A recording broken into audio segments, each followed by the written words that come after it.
Alright guys, so this video is going to go over how to perform the Technogym Arm Extension to train the tricep. And whenever we're thinking about doing this machine, we first of all want to establish the seat position. And we want the seat set so that our elbow joint is roughly in line with that black dot there. In other words, the axis of rotation. Key thing when training the triceps is we want that up arm to remain still.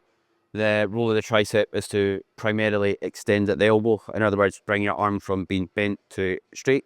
So you want as much flexion or as much bend in the elbow as possible, then to fully extend it, to fully shorten or contract the tricep.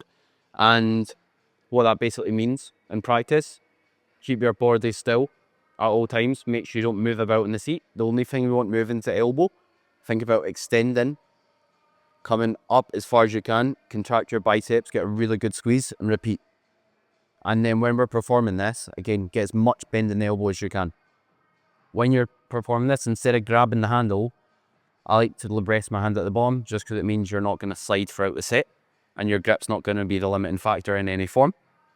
And yeah, control the changes of direction, be nice and slow. It's not a bad idea pausing at the top and the bottom unless instructed otherwise.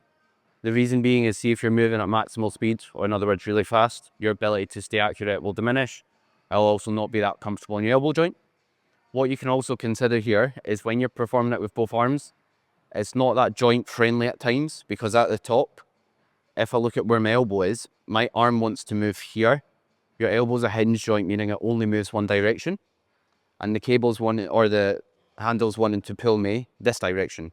So what you can do is you can actually lean slightly to the working side and it will allow better joint and alignment. In other words, less stress going through the elbow joint, making it a bit more safer and causing less issues in the long term.